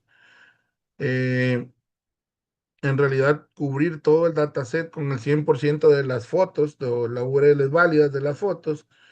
En este caso, poder rescatar datos perdidos y también entregar al final una matriz de Excel estructurada con las lecturas incluso que hemos conseguido. Es decir, el sistema elimina la dependencia humana en un 100%. Bien, aquí, 20 segundos. ok. Al procesar esta semana nos podemos dar cuenta que tenemos 67 racimos dentro del rango, es decir, que están bien, y 9 racimos por encima. 14 racimos tuvimos inconvenientes con el error de lectura. El 23.7% de racimos no es ruido estadístico, sino que revela un problema estadístico de calibración de balanza. Vamos, por favor, con la última lámina. ¿Qué nos muestra esta lámina? Que el sistema en realidad funciona. Conseguimos los 3 pasos técnicos. precisión del ROI. Este ROI es el área, la región de interés, no es el retorno de la inversión, ya que con YOLO actualmente el 11%, 11,9% de los recibimos de error porque la balanza está tapada parcialmente. Al integrar YOLO, pues hace que se mejore los resultados. La clasificación multiclase, hoy el sistema detecta solo el problema de peso, pero en realidad podríamos usar otras tecnologías para poder auditar los otros 6 problemas de calidad que tenemos y que se podría hacer un despliegue en tiempo real, ya que podríamos implementar Fast API para que la evaluación se haga en tiempo real. Eh, de esta manera hacemos conexión con los objetivos de desarrollo sostenible, el ODS 9, ya que el sistema es un ejemplo concreto de inteligencia artificial aplicada a la automatización industrial en países de desarrollo. El ODS 8, que habla del trabajo decente, es liberar el trabajo de 6 horas en temas repetitivos y que sea propenso a errores, y lo que hace es que esta persona se enfoque en tareas de mayor valor. Y la última, el hambre cero, que es el ODS 2, ya que al reducir los rechazos en puerto y las pérdidas post cosecha, esto contribuye directamente a que más alimento llegue a su destino. Muchas gracias. Perfecto. Gracias, Ángel y Carlos, por la presentación. Tengo algunas consultas. ¿Pueden poner la presentación?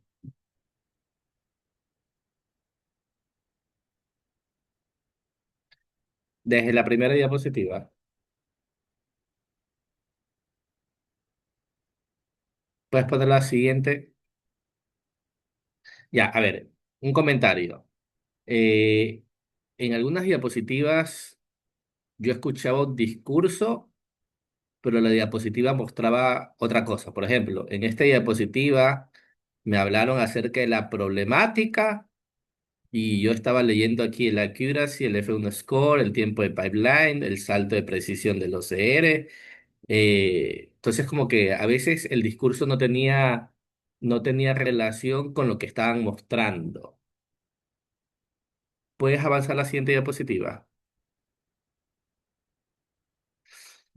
Ya, por otro lado, cuando presentaron el problema, en serio que yo no entendí el problema hasta el final, hasta que presentaron la imagen real de un racimo de plátano encima de una balanza donde se veía el numerito y ahí entendí lo que querían realizar.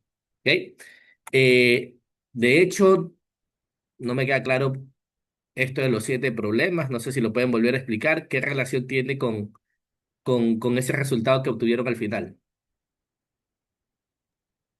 Los 7 problemas es la estructura del dataset. Al inicio se está explicando, mejor dicho, cómo funciona el dataset, Ok. porque en sí, el dataset son distintos problemas que ya están clasificados, pero están mal clasificados, porque no están hechos de manera automática, por así decirlo, sino que cuando los técnicos suben, usualmente suben el problema 7 dentro del ¿Qué es, problema 1. qué es el problema 7? ¿Qué es el problema uno? Entonces, problema 7 vendría a ser lo que es problemas de peso. Ok. Problema 1, problemas de edad de la fruta, por ejemplo. Problema 2, 3, 4, lo que sería handshape, primera mano, segunda mano. O sea, todos esos problemas son 7 problemas, los cuales ya están clasificados, pero lo que se hace es enfocarnos en el problema 7 porque se ha visto que incluso el 28% de esas imágenes están clasificadas de manera errónea. Ok, ya, son los tipos de problemas que pueden resolver ustedes y ustedes se centraron en el problema 7, ¿verdad? Ujú. Ya, ok, perfecto. Ustedes dicen que con este modelo disminuyen el tiempo. ¿Cómo disminuyen el tiempo? Porque algo vi que no sé cuántas semanas pasaron a 4 horas en las últimas diapositivas. Sí, Ya, pero yo entiendo que el proceso, o sea, por lo que veo en la imagen donde hacen la diferencia, el proceso igual es tener un racimo en una balanza y que ahí salga el numerito. O sea, si la persona lo anota ¿dónde está esa disminución de tiempo entre que procese ese numerito y lo anoten en algún lugar? Es que el tiempo no se refiere a eso, sino que la disminución de tiempo referida es al momento de clasificar las imágenes, porque estas imágenes igual se clasifican. O sea, Yo me encargo de clasificarlas de manera manual. actualmente igual hay una cámara que está tomando foto a esa balanza. No, este es un sistema al cual los técnicos toman fotos, las guardan y ellos mismos clasifican sus imágenes. Ujú, Y yo administro esa base de datos y tengo que tomarme aproximadamente un día o 2 días clasificando las imágenes de manera correcta, porque son 200 procesos con 7 imágenes, revisar cada ujú, imagen por cada proceso, ver si es que está bien clasificada, ver si es que existe alguna balanza y si es que existe una balanza, ver si es que existe bajo peso o sobrepeso. Entonces ese es el tiempo ujú. que me toma a mí, a una Ya, persona, ok. clasificar. Entonces, Pregunta, el método Ángel. manual es ese. Pregunta Ujú. acerca, ¿no? Ya acerca del negocio. No es fácil que una persona vaya con una tablet y balanza, check, no check y anotar el numerito. Digo yo, Es no sé. que si hacen eso, o sea, Pero ¿por ya qué luego toman lo las fotos. mandan? Pero ¿por qué toman una foto? O sea, ¿para qué mandan a alguien a clasificar manualmente la foto después? Si, o sea, yo digo quizás es por la confianza, no sé, pero yo puedo ir como, veo la balanza, si hay balanza, 33 y anoto, siguiente recibo. Y ya no tiene que haber una segunda persona viendo la foto. El tema es este, que dentro, nosotros trabajamos con una exportadora china. Entonces, para nosotros, estos temas de las fotos los tenemos como evidencia. Ok. Pero como solo son evidencia para nosotros, los técnicos a veces toman malas fotos y las suben y no les afecta al instante. Ujú. Pero igual hay que enviar un resumen semanal, un resumen mensual a los chinos. Ok, ya, es Y como ellos son los que ven la evidencia. base de datos. Entonces sí hay que clasificar eso. O sea, los técnicos sí hacen lo que usted dice, que es tomar la foto, clasificarla y decir, aquí está. Pero Ya, igual existe el error humano. Y ese error humano es grande. ya, Ese es el perfecto. problema. Me queda claro esa parte. Ujú. Puedes irte a la tercera diapositiva. Ya. Es aquí. A ver, lo mismo que a los otros grupos. Yo no sé si las diapositivas las generaron con agentes, con LLMs, no sé. Pero, por ejemplo, aquí estás hablando acerca del dataset y arriba dice convergencia estable sin overfitting gracias a la combinación de dropout, L2 regularization y early stopping. Eso fue porque se me pasó. De hecho, si se da cuenta, acá también está el mismo tema de convergencia estable. O Ya, sea, es porque estaba haciéndolo y me olvidé de claro. eliminar. Ya, ese Ujú, tipo de errores me fui dando cuenta que habían cosas como que se decía un discurso, lo que decía, hablabas de un discurso y veía un texto que no tenía nada que ver con eso ahí. Ese tipo de error, puedes ir más adelante, algo cuando hablabas de aquí, creo, aquí. ujú. Aquí lo mismo, aquí hablaste del OCR. Y yo cuando veo, yo veo aquí, no sé si esto querías hablar de data augmentation, porque o lo entendí yo mal de que, pero aquí hablabas del OCR, entonces ahí me confundí. O sea, me refería más al momento de tomar la imagen y ya cuando se utiliza el OCR ya para poder detectar el texto una vez ya, Ujú. ¿cómo se le dice? Puesto de diferentes colores. Hay problemas por eso, por estos 4 principales problemas. Ok, Entonces, un CSR detecta bien con el método que tenemos, pero igual los problemas son esos. ok. Ya, entonces aquí estabas mostrando los problemas que tienen los OCR al detectar el texto que está ahí. Ok, Sí. perfecto. Y finalmente, la última pregunta para tener claro un poco la acá, ¿qué es el claje? Cuando dijiste, y gracias al claje mejora por el desbalance de datos. A ver, Clage en sí lo que hace es que, como los datos estaban desbalanceados, como dije antes, esta red neuronal necesita Clage para poder clasificar de manera correcta, para poder ponerle de manera binaria. ¿Qué es claje? Entonces, Clage es la librería que usamos. Ah, es una librería. Ujú. ¿Y qué hace esa librería? Clasificar de manera correcta eso. Pero, ¿y cómo funciona por detrás de la librería? A ver, Claje Histogram Equalization. calcular unos histogramas ecualizados. O sea, lo importante es que, o sea, más que todo yo hago esas preguntas porque deberían de tener claro, más que todo utilizando la librería, el por qué la utilizaron y qué es lo que está haciendo, porque si no al final todo esto aquí es una caja negra donde lo paso y funciona, pero no entiendo el por qué. Entonces, deberían de tener claro qué es el claje. Eso, y el último comentario también. Al final cuando hablan, hay una diapositiva que dice ROI y dice, y el ROI es el retorno sobre la inversión, pero no hablaron nada sobre el retorno sobre la inversión. Entonces, por eso es que digo, habían diapositivas que no sé cómo las hicieron, pero no me cuadraban con el discurso. Hay una diapositiva que arriba tiene ROI en grande, ¿ya? Era una tabla y hablaba acerca de sin su modelo, de manera manual y de manera automática con su modelo. Pero las comparativas no hablaban nada acerca del ROI. Antes de esa creo que es. Más, una diapositiva. Aquí, a la derecha, la siguiente.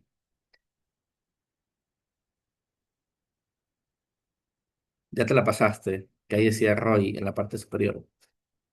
Eh, Te la volviste a pasar.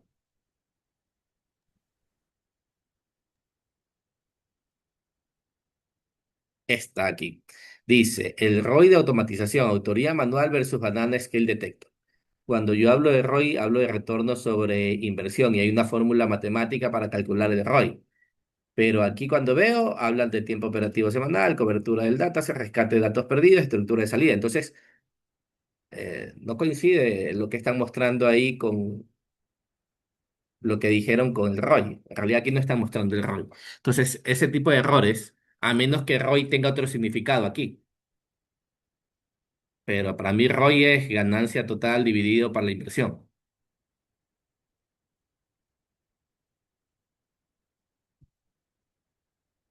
¿Están de acuerdo por qué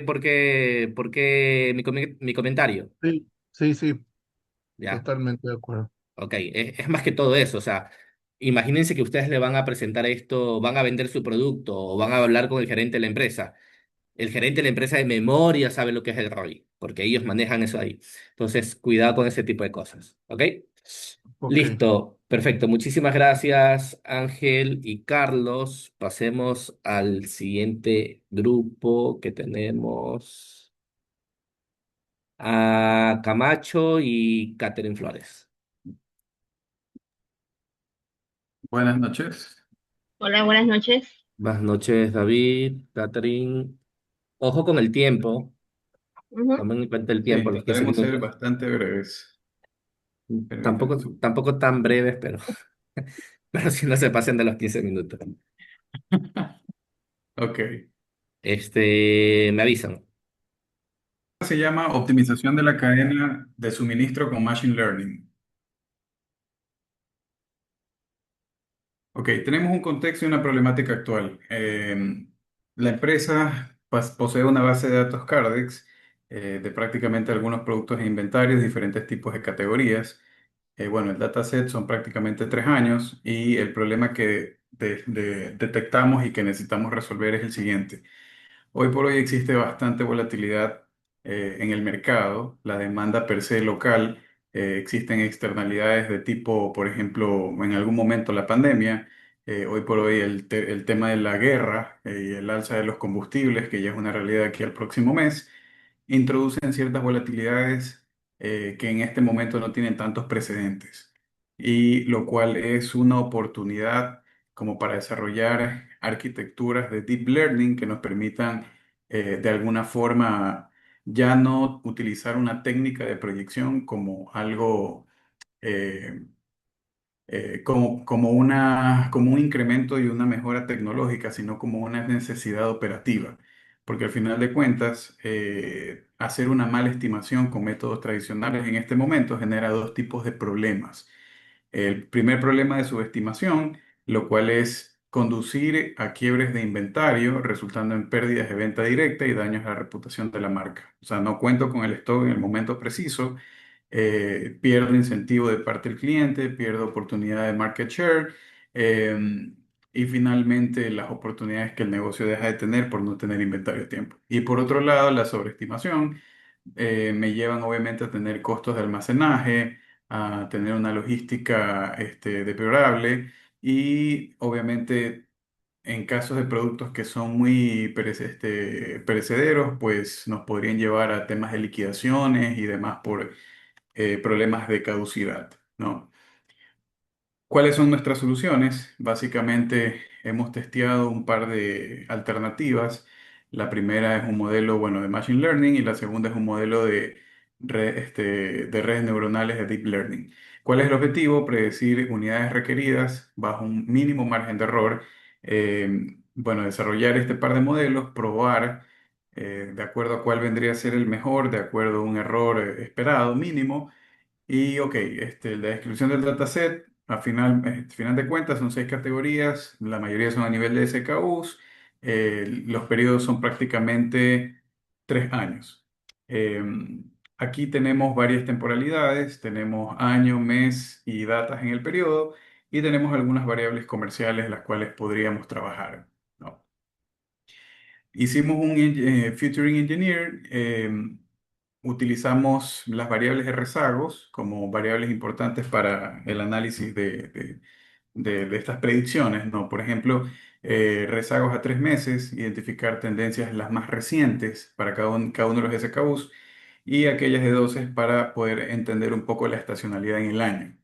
Ya utilizamos ventanas móviles que suavizan, por ejemplo, a 3, 6 y 12 meses ciertas tendencias que se pueden generar de manera subyacente en cada una de las series de tiempo. Desviaciones estándar, medir las volatilidades entre las demandas o bueno, la venta específica de ese SKU. Y también detectamos ciertos periodos, como por ejemplo el mayo, el Día de la Madre, junio, el Día del Padre, noviembre, Black Friday y diciembre, Navidad. Ok, ¿cuál fue el set de entrenamiento? Prácticamente fueron 2 años, 23 y 24, y el set de prueba fue 2025. Entonces, bueno, acá en esta lámina tenemos de alguna forma el código utilizado para detectar un poco también los hiperparámetros en cada uno de los dos modelos probados. El XGB Boost o Extreme Gradient Boosting lo utilizamos con 500 árboles. Una tasa de aprendizaje del 0.5 nos fue bastante útil y un poco para evitar el overfitting utilizamos una profundidad de 6, ¿no? Después, utilizamos del lado de una arquitectura Deep Learning, nos vinieron bien utilizar 100 épocas. Tuvimos que hacer un ajuste utilizamos para la función de optimización el parámetro de Adam y tuvimos que descender un poco la tasa de aprendizaje, que inicialmente estuvo en 0.001 a 0.0005 para un poco mejorar la precisión tanto en el entrenamiento versus la validación. Ok, en el caso del XGB Boost tuvimos un learning rate de 0.05, eso bueno, ya lo expliqué y además de eso, bueno, hicimos una limpieza de algunos valores nulos para mejorar la integridad de los datos, lo cual redujo el error de la red al inicio, ¿no? Eh, Catherine. Sí. Bueno, luego de eso, pues, adicional, en la red neuronal utilizamos el gradient clipping, donde se aplicó una normalización de 1.0, ¿no? Que esto ayudó a mitigar un poco, pues, la explosión de gradientes, ¿no? Que pueden dejar el modelo. Siguiente slide, por favor. Adicional a eso, la función anterior. No, ok. Adicional a eso, pues también utilizamos la función de pérdida del MCE, ¿no? Que es el error cuadrático medio, ¿no? Que eso nos ayuda pues a cuantificar la diferencia entre las predicciones y los valores reales, ¿no? Entonces lo que la red neuronal intentará es minimizar, ¿no es cierto?, esta pérdida, ¿no? Para que sean mucho más precisas los pronósticos que se hacen. Ya, el siguiente. Y como le explicó David, también utilizamos en este caso el optimizador Adam, el cual es efectivo para el aprendizaje profundo, ¿no? Este adapta la tasa de aprendizaje para cada peso de la red, lo que hace que el modelo pueda converger mucho más rápido. En cuanto al learning rate, pues le bajamos de 0.001 a 0.005. Bien. Y bueno, una vez que ya corrimos estos dos modelos, primero que todo nosotros definimos qué medida de error vamos a utilizar para poder comparar nuestro modelo. Y en este caso decidimos utilizar el WAP, ya, que es el precio, que es el error ponderado, ya. ¿Y por qué razón utilizamos esto y no el MAP? Para explicarlo, pues en el gráfico a la izquierda, justamente en el círculo rojo, para lo que es el mes de febrero de 2025, podemos ver que el modelo, la venta real fue de 4.58. Sin embargo, el XGBoost pronosticó 8.90.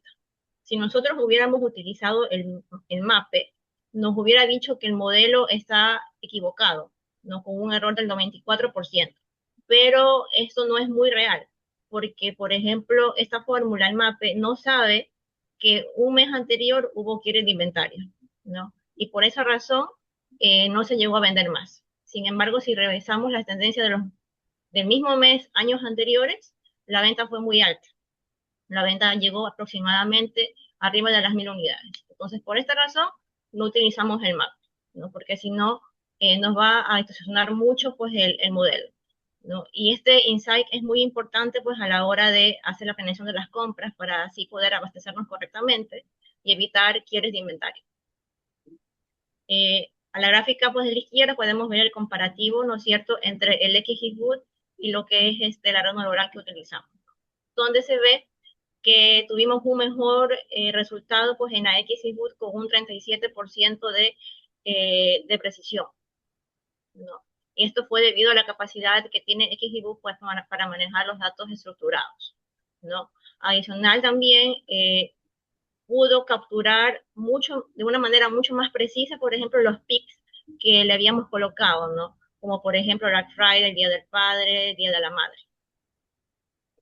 Ya. Y en la gráfica de abajo pues podemos ver la función de la gráfica de curva de pérdida, ¿no es cierto? Donde se puede ver que en la línea roja, a medida que las épocas aumentan, ¿no es cierto? El set de validación se dispara, ¿no? Lo que puede traducirse a que el modelo está memorizando, ¿no? Los datos. Y por eso pues se ve justamente este error más alto en esa red neuronal. En la siguiente slide, yendo justamente con lo de este error de pronóstico, ¿por qué razón es importante en la parte de demanda, ¿no es cierto?, trabajar con el WAPE, ¿no? Como vemos, aquí están los tres modelos ya comparados. Está la venta real, la línea roja que es el XGBoost y la línea verde que es el red honorar, lo que predijo. Entonces podemos ver que la red honorar lo que hace más es como suavizar estos picos de demanda, ¿no es cierto? Pero sin embargo, el XGBoost como que se ajusta mucho más a estas tendencias. Entonces, como le expliqué anteriormente, ¿no? Por ejemplo, en este primer producto, el 4913, en el mes de febrero, ¿no es cierto?, se pronosticó una venta, o sea, la empresa hubiera podido vender más unidades, ¿no? Sin embargo, por este tema de que no hubo inventario, ¿no es cierto?, no llegó a cumplir este performance. Y esto de aquí es una señal de alerta para los que trabajamos en el área de, bueno, de supply y demanda, ¿no es cierto?, para poder tener stocks adecuados, ¿no? Porque también resulta que este producto es un producto tipo A en la empresa, es un producto que se mueve tanto en dólares como unidades. Entonces, predecir incorrectamente, obviamente, esto genera un gran impacto en la parte de la empresa. Por otro lado, también detectamos lo contrario. Por ejemplo, que a pesar de que nosotros agregamos los PICs en el mes de diciembre, para el producto 2346, ¿no es cierto?, la venta real fue de 3.988 unidades. Sin embargo, en este caso, XGBoost pronosticó muy debajo, solamente 2.127 unidades, ¿no? Entonces, ¿esto por qué se da? Porque, bueno, hay muchas otras variables, ¿no es cierto?, más allá de decirle al modelo, ¿no?, que estos meses son promociones específicas, muchas veces estas promociones van cargadas con temas de descuentos, por temas de incentivos. Entonces, esas cosas no están agregadas aquí en el modelo, donde seguramente si se las agrega, este número subiría un poco más. Entonces, esto nos da como la siguiente slide, porfa, ¿no? Oportunidades de mejora para las siguientes etapas de este proyecto, ¿no? Primero, pues, integrar los lead times, porque también esto es importante, ¿no? Para poder transformar los pronósticos de una manera mucho más automática en puntos de reorden, ¿no? Y, y adicional, pues también hacer esta validación de precios, ¿no? Porque puede ser de que se hizo un ajuste de precio y la demanda también reaccionó con ella, ¿no? Reaccionó positivo o negativamente. Entonces, hacer también como que ese análisis, ¿no es cierto?, de los precios, el tema de los precios, ya. Y bueno, ¿y cuáles son las lecciones y estrategias? Pues bueno, en este caso, a modo de resumen, pues XGBot nos dio un mejor modelo, ¿no? Y ya vimos que la red neuronal de LSTM, pues lo que ayuda más bien es suavizar como que la demanda, ¿no? Y también pues se identificó, pues se identificó una demanda oculta, ¿no? Que se da justamente cuando hay stock cero, ¿no es cierto? Y sin embargo, XGBoost nos ayuda a que el departamento de supply, en este caso nosotros, podamos abastecernos mucho mejor para llegar a evitar de nuevo estos quieres de inventario, ¿no? Y evitar pérdidas de venta. Eso, bueno, por nuestro lado, son las principales insights que hemos encontrado. Ok, listo. Buenas noches con todos. Somos el equipo de ámbito estratégico conformado por Kevin Gómez y quien les habla, David Alarcón. Nuestro proyecto Deep Learning es enfocado en resolver un desafío de educación superior. Para entrar en contexto sobre nuestro proyecto, es que en la SPOL tenemos alrededor de 8.000 estudiantes distribuidos en más de 30 carreras. Esto genera un volumen de información muy grande, de 30.000 registros académicos y de consejerías por término. Pero ¿cuál es el problema? A pesar de que tenemos toda esta información, hoy en día tenemos un problema operativo. El sistema de consejerías actual se basa casi exclusivamente en el criterio humano y en revisiones manuales. Entonces esto provoca que las decisiones sean subjetivas o lo que es peor, que la detección de un estudiante que esté en riesgo de quedarse en ese semestre o de tener rezago académico sea tardía. Cuando nos damos cuenta, esto nos vamos a dar cuenta ya recién cuando el alumno está por reprobar o está por perder el semestre o la materia. Entonces, es aquí donde empieza nuestra propuesta. Desarrollamos EduRISC. Es un sistema que transforma la consejería académica desde un proceso que es reactivo a un proceso predictivo. Nuestro objetivo no es reemplazar al consejero, por supuesto, sino darle una herramienta de alerta temprana basada en datos empíricos. Además, este proyecto está directamente alineado con el ODS número 4, Educación de Calidad, ya que garantiza tutorías y apoyos institucionales que lleguen a estudiantes más vulnerables a tiempo, fomentando así la equidad. Entonces, ¿de dónde conseguimos nuestra información? Para construir este modelo, fusionamos lo que podríamos decir dos mundos que normalmente conviven separados. Por un lado, los datos estructurados del sistema de gestión académica, que nos proporciona, en este caso, más de 250.000 registros.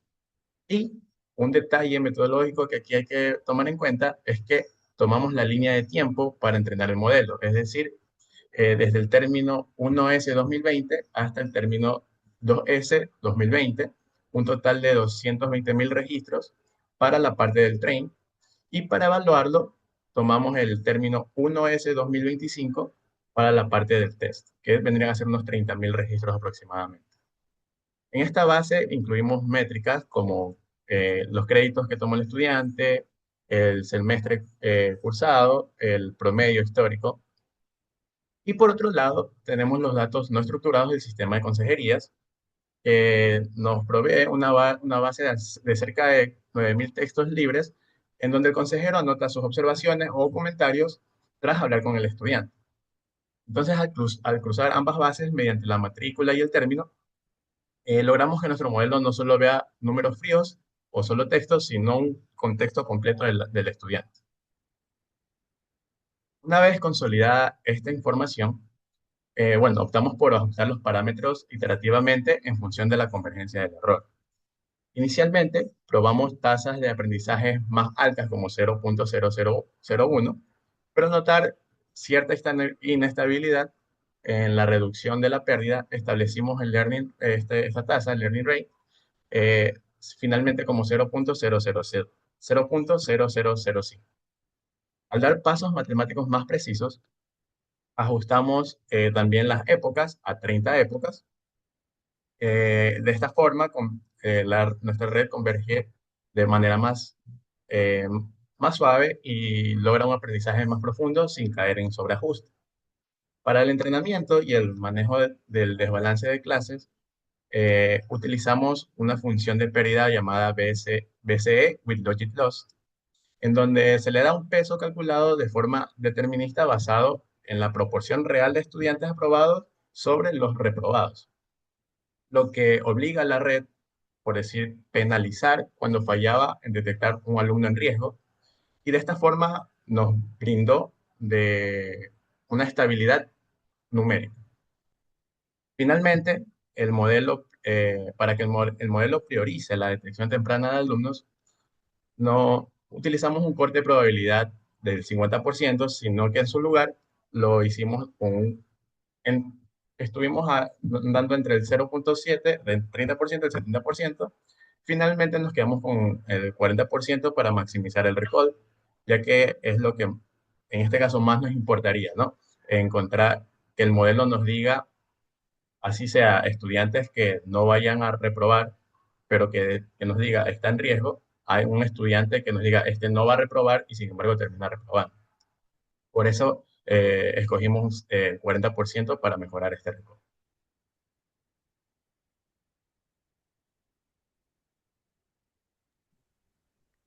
La arquitectura de nuestro modelo,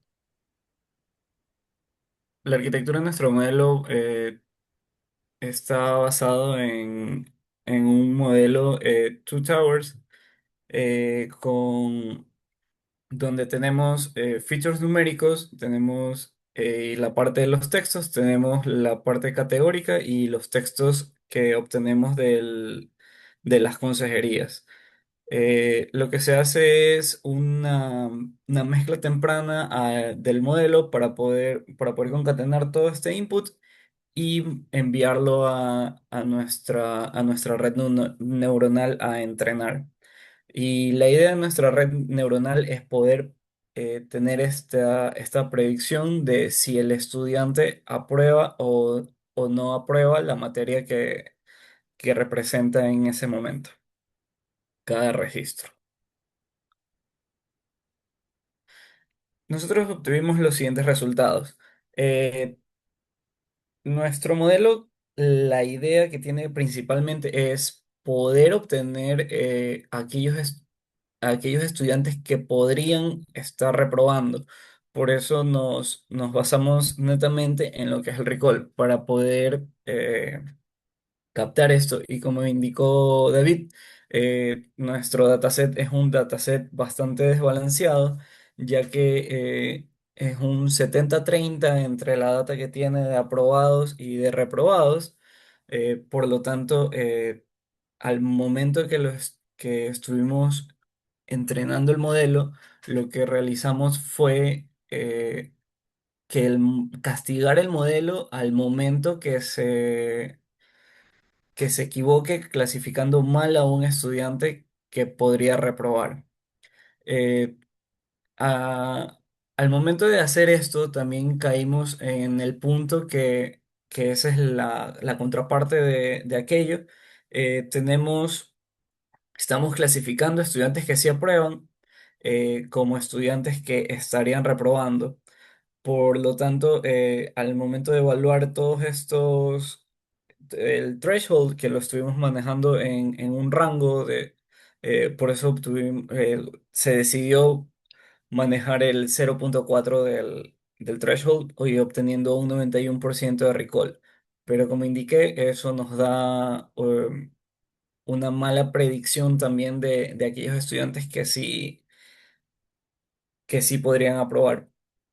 Pero de igual manera estamos rescatando a aquellos estudiantes, se los está identificando de manera temprana porque el tema de las consejerías, la idea de la data que tenemos es previo a iniciar el semestre, entonces para que les puedan dar una mejor ayuda. Y todo esto es ya que nuestro proyecto al final, la institución lo que busca es este KPI de lo que es la eficiencia terminal y nosotros podemos llegar a poder este, identificar si todos los estudiantes de dicha carrera, esto es importante, por ejemplo, para los coordinadores de las carreras, de que la eficiencia terminal de su carrera está dentro de los rangos esperados. Bueno, y aquí un poco las restricciones del proyecto, la capacidad al momento del cómputo con GPU, el tema de los textos. eh, Estuvimos manejando varias posibilidades. Una de esas era el tema de los embeddings. Tomaba bastante tiempo ese entrenamiento, dependencia de la calidad de los datos, ya que muchas veces habían ciertos comentarios que no necesariamente eran representativos. El tema de los riesgos del data leakage, como indiqué, si estamos, el tema de la predicción temprana, sabemos que tenemos la información de con cuánto estaban aprobando las materias históricas, pero no lo podíamos usar ya que está directamente relacionado al promedio y si aprueba o no aprueba, entonces podíamos tener ahí un problema. Eh, y de ahí los posibles sobreajustes que se podrían obtener, pero por eso se realiza lo que es los ajustes de hiperparámetros para no caer en aquello. Un poco las conclusiones. Este modelo constituye una herramienta útil para apoyar la toma de decisiones en instituciones educativas, permitiendo identificar estudiantes con mayor probabilidad y facilitando la implementación de estrategias preventivas. También se demuestra como una combinación de datos académicos tabulares, como el análisis textual de los consejeros mediante Deep Learning multimodal, puede revolucionar la retención estudiantil y a través del ajuste matemático de post-weight y la optimización del escalador numérico y los codificadores de Joblip, dejando el sistema preparado para su integración de un dashboard, porque al final este modelo lo que hicimos fue lo exportamos una vez que fue entrenado y actualmente lo estamos volviendo a entrenar con unas sugerencias que también nos indicaron con el tema de los comentarios, de poder agrupar comentarios históricos por materias, ya que no necesariamente dentro de porque actualmente lo que hacemos es tomar el comentario que está dentro de ese término y ese es el que se está usando. Pero nos indicaron que podemos entrenar con data histórica de comentarios con respecto a ciertas materias y así poder identificar de mejor manera y tener una información mucho más rica. Asimismo, el modelo debe utilizarse como un sistema de alerta temprana, no tomarse como una decisión automática, son sugerencias por el tema de los consejeros, y una de las decisiones que también se podría tomar es manejar umbrales de riesgo. No todos los estudiantes que están actualmente clasificados como reprobados necesariamente estén en un riesgo alto o bajo reprobado. Actualmente no lo identifica el modelo. Se podría llegar a ese punto. Eh, Muchas gracias. Perfecto. Ya. Buenas noches, compañeros. Bueno, yo voy a hablar sobre un modelo de automatización de lectura para logística atunera con un layout de LM versión 3 que de cariño le puse Maya por las siglas. Bueno, esto me llevó a hacer este tipo de modelo de automatización porque, bueno, he trabajado más bien más de 3 años en el sector pesquero y atunero de la ciudad de Manta. Eh, En todos estos años, bueno, me encargué de lo que es el tema de análisis de mercados para poder ser competitivos no solo a nivel nacional, sino también a nivel internacional. He tenido la oportunidad, bueno, de trabajar en empresas como Puerto Mar, Eurofish y Envasur, que actualmente le hago temas de asesorías de esto mismo. Pero en el transcurso de este tiempo de 3 años me di cuenta de que este trabajo se hacía de forma manual. Se descargaban aproximadamente un promedio de entre 1.200 a 1.150 facturas por mes. Esto era alrededor de un lapso de 2 o 3 días de una persona que estuviera encargándose de descargar dichas facturas por medio del Equapaz. Pero el trabajo más duro que se hacía era cuando se tocaba hacer el transporte de la información del PDF a una tabla de Excel. Esta información aproximadamente duraba alrededor de entre 21 días a 28 días. Entonces, es algo sumamente yo lo veo así, es como un desperdicio de tiempo, es algo que a mí me tocó hacer durante muchísimos años. Obviamente, esta información uno podía ver el tema de producción, el tema de precios, el tema del tipo de pago, cuántos contenedores hacía la competencia y un etcétera que se podía sacar de información de la misma factura en este caso, de empresas que vendían productos similares. Aquí también podemos ver, bueno, se utilizaba facturas para el tema de pescados, de atunes en lata, sardinas, atunes en vidrio, etcétera, etcétera, etcétera, etcétera. Entonces, cuando yo entré a trabajar en estos lugares y me di cuenta de la necesidad que había de automatizar este tema de lecturas de PDF, eh, fue una de las razones que, bueno, que entré a la maestría. Entonces, es un tema de hacer una especie de beta o algo por el estilo para poder llegar a un punto final que ya es la automatización completa. Bueno, el ecosistema de extracción de infraestructura, hacemos un preparado de los documentos, todos los documentos se descargan por medio de PDF de la plataforma de Equapaz, hacemos una renderización de PDF a imagen con unos 300 dpi, garantizando una resolución totalmente crítica, ya que algunos de estos archivos o vienen totalmente borrosos, vienen mal escaneados, entonces por ende se necesita la mejor definición posible. También tenemos lo que es una función para poder extraer el tema de bloque de información de texto para poder así respaldar los medios de caracteres tanto en español y como un texto masivo, ¿no? Y poder reconocer las palabras clave para poder tener la información dentro de un Excel, ¿no? Y bueno, esto más que todo se utiliza por medio de un núcleo de Deep Learning con transformers, pero específicamente con el Lightout de LM, la versión 3 en donde, bueno, ejecutamos un modelo, un OSR, en donde nosotros ponemos diferentes tokens y así al final podemos tener las diferentes palabras que estamos buscando y poderlas seleccionar para meterlas dentro de un Excel. Bueno, este modelo, como podemos ver, esto es una factura totalmente real del 2025 del junio, en donde podemos ver lo que es el tema de descripción, la cantidad, las medidas, el número de cajas, el precio unitario, el tema de forma de pago, que son los temas de plazas, el término de negociación, que son sumamente importantes para nosotros poder, la empresa, independientemente si sea, es Puerto Mar, Marcón, Envasura y demás, poder vender al mejor precio y poder abarcar mercados que tal vez otras personas, o bueno, dicho, otras empresas están teniendo, ya que, bueno, el sector atunero específicamente es bastante competitivo. Bueno, entonces tenemos una lista de textos totalmente estructurados. Podemos ver que tenemos un encoding words que podemos ver las palabras claves, como puede ser Google Marcón, que en este caso es la razón social, la empresa que vende, y a quién, digamos, en este caso, la razón social, a quién se vende, que en este caso puede ser Lubomar, y lo hacemos por medio de palabras claves. Por ejemplo, si en este caso razón. Sabemos que a la derecha tenemos lo que es el token que se está buscando, por decirlo así.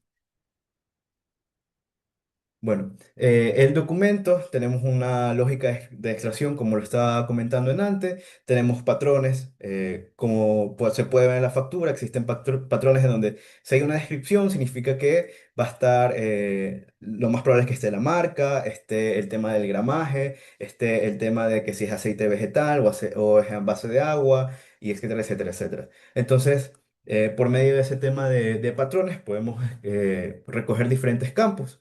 Y también un tema de inteligencia espacial. Entonces utilizamos palabras anclas, que en estos los triggers, para un poco rastrear geométricamente las coordenadas y así hacer los temas de los boxes, ¿no? Por ejemplo, sabemos que destino es prácticamente igual a país de destino y así sucesivamente con el tema de las direcciones y el límite de tokens que se puede capturar. Entonces, en este caso tenemos lo que es un valor objetivo, que en este caso es la lata, que se busca en un diccionario de envases o partidas arancelarias, que es igualmente, ¿no? También tenemos un tema de destinos, el tema de las palabras. Sabemos que si palabra uno, sabemos que en este caso puede ser descripción, ya sabemos que la palabra 2 o la palabra 3 se la agarra como un token. Lo mismo para el tema de los ejes, sabemos que, bueno, en este caso el embarque cogemos lo que es una captura para el tema de fechas. Entonces, al final tenemos una arquitectura para hacer un pipeline en donde tenemos lo que es la lectura masiva desde Google Drive y porque todo esto se almacena, todos estos PDFs se almacenan en Google Drive, se renderizan, se pasa por un procesador de imágenes para extraer un conjunto de arrays y de textos de coordenadas, una normalización activa para sacar temas de tildes, mayúsculas y demás, una extracción de campo, por el tema de los atributos y una estructuración final que se hace más que todo ya para el tema de los registros que tenemos. Una conciliación de resultados, una tolerancia a fallos y auditoría. Lamentablemente, se puede decir de que este producto o esta beta ha tenido algunos fallos, pero eh, quedo con la satisfacción más que todo porque, como lo había comentado, se hacía esto durante un aproximado de 21 días a 28 días en promedio. Cuando hice los primeros ejercicios, eh, aproximadamente se hacían unos 6 facturas por minuto. Eso quiere decir que más aproximadamente unas 350 400 facturas se podían hacer por hora. Y como lo había dicho, eran 1200 facturas a 1150. Eso quiere decir que un aproximado de 3 horas a 4 horas se podía hacer todo un ejercicio que duraba prácticamente un mes. Y bueno, esto ya es prácticamente como habría quedado una parte final. Tenemos lo que es el archivo, que en este caso son donde está almacenado el drive, donde tenemos la copia del número de factura, tenemos el país de destino, tenemos la descripción del producto, que tenemos en este caso que puede ser desde de pescado en salsa de tomate, que ahí las personas que ya están leyendo dicho archivo ya saben que en este caso se trata de un tema de sardinas. Tenemos la marca, que podemos aquí ver que puede ser diferentes, ¿no? Lubomar, calidad, Robin Hood, etcétera, etcétera. Y también tenemos el tema de envase. Ya sabemos en este caso cuando es oval, se refiere a un tema de sardinas. Tenemos el peso neto, la cantidad de cajas, el tema de total, el tema de si es por vía marítima, si es terrestre, el puerto de destino, la forma de pago, que es sumamente importante. Entonces son todo este tema de cosas que se pueden ver en una factura que se hacían completamente de forma manual. Listo.